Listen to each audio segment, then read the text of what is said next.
Goldberg versus Roman Reigns is officially official. What's up, folks? Fred Richani, TSC, your home for sports news, updates, interviews, and everything in between. If you're new here, please consider subscribing and enabling notifications.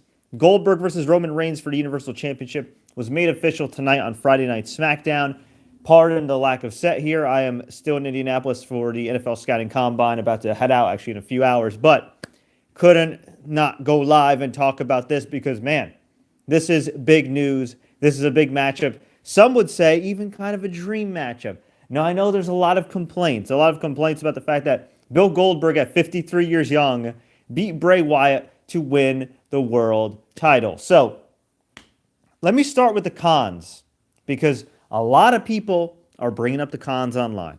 So I'm happy to do that too. Bill Goldberg's 53. He isn't moving really well. Bray Wyatt's younger. WWE poured a lot of money and resources into Bray Wyatt and the Fiend character. The Fiend's been selling merchandise.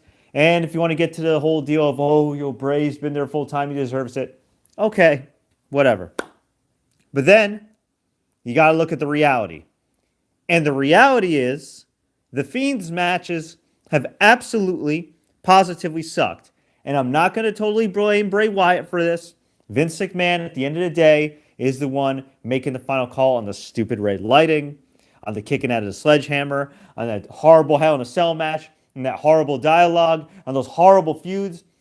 If the Bray Wyatt character had some tweaking and didn't have some crazy no-selling, all that jazz, it might have been not just a decent money character, but a major, major money character and a transcendent character. Now, I see a lot of people, even Bill Simmons, who I respect very much on Twitter, chirping that, this is a huge mistake by WWE, and, Bray Wyatt was one of the hottest things the company has had in years. Like, what? Do y'all miss Daniel Bryan? Did y'all miss CM Punk? And look, there was a point in time where Bray had something. There was a point in time where Bray had some good matches, despite some crappy creative that surrounded those matches. But I feel like that time has passed. Okay?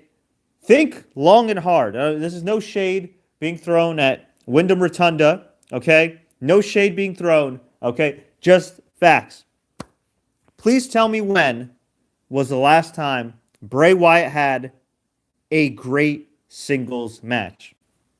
Can you tell me? I'm trying to look it up here right now. I had it in my notes. And in my notes, I have AJ Styles versus John Cena on the Tuesday night SmackDown Live after Elimination Chamber 2017 when he won the title. That's the last great Bray Wyatt singles match I can personally recall. Now, if you want to say that the Daniel Bryan Bray Wyatt singles match was pretty good at Royal Rumble 2020, okay, I'll give you that. I wasn't really into it, but I will give you that. But when's the last great one-on-one match he's had? Okay, you know what? Take away multi-man matches. Legit. What's the last great Bray Wyatt match you remember? Last Man Standing against John Cena? That was 2014, 2015. Yeah, 2014. That was a long time ago. At some point, after you get chance after chance after chance, it is what it is. And yes, Vince McMahon deserves a lot of blame for the Bray Wyatt character hitting its ceiling. But it takes two to tango. And Bray, for all the creative input he may have with the Fiend character and everything else, sure didn't seem to put in enough input in his matches to make them compelling. And at the end of the day, that's the reality. At the end of the day, your top heel shouldn't be your top merchandise seller. And at the end of the day, Goldberg's the bigger star. And Goldberg doesn't have to do much. And if you have a crazy balls-to-wall match like Brock Lesnar and Goldberg did at WrestleMania, I think it was WrestleMania 33, then that's a hell of a match.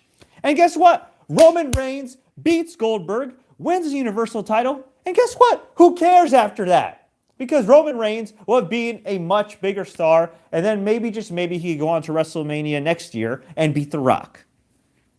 I'm just saying. Now, maybe I'm a little biased too because I grew up watching Goldberg. I grew up liking Goldberg. I still respect him as a person these days, and I love the fact that he keeps himself in shape and he's become an entrepreneur. He's been smart with his money and been a good role model to a lot of people.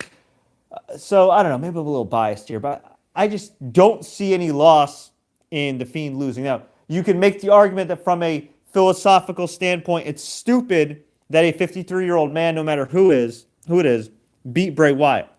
And in principle, I totally agree with you. And in a perfect world where they didn't make Bray Wyatt oversell like crazy and kill the Fiend character dead back in September with the stupid Hell in a Cell match, I'd agree with you. In a perfect world, I would agree with you that, they should have just waited for Roman Reigns to beat him. But the reality is, Roman Reigns, and quite frankly, most guys ain't going to get a rub from beating Bray Wyatt right now. But you could give Roman Reigns a little bit of a rub by beating Bill Goldberg. And I don't think that's an indictment completely on Bray. I don't think that's an indictment on Roman Reigns. I think same case as has been for the last 10, 11 years. It's an indictment on WWE. And it's getting to, and while in the present time right now, this is the right move to make, the fact that they had to get to this destination and get to this point is what's the problem. And at some point, y'all got to make some new stars. Okay, Bianca Belair, super marketable, lost to Charlotte Flair. Why? Guess she doesn't fit their mold. I look at NXT teasing Walter and Finn Balor and some other big matches, and you got Adam Cole, who's absolutely money, and Rhea Ripley, and they're doing some stuff with NXT at WrestleMania, but they could do more. They could do more, and some of these people in NXT should probably be moved to the main roster and be put over strong from the jump. I don't know. I feel like even with some of these guys and girls that they get over, they only get to a certain level, and then boom, they kind of plateau. So we'll see what happens. But presently, I do like Goldberg versus Roman Reigns. Presently, it is the best move given the state of the babyface side of things, the heel side of things on WWE SmackDown. And look, at the end of the day, whether you love it, whether you hate it, the buck stops with Vincent Kennedy McMahon. And, well, he reaps what he sows. But I want to hear from you. What do you think about WrestleMania 36?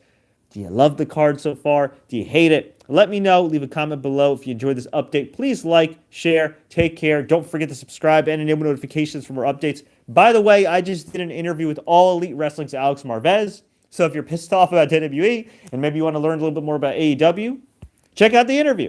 Until then, as always, folks, enjoy the matches. And Roman Reigns, I guess you're next.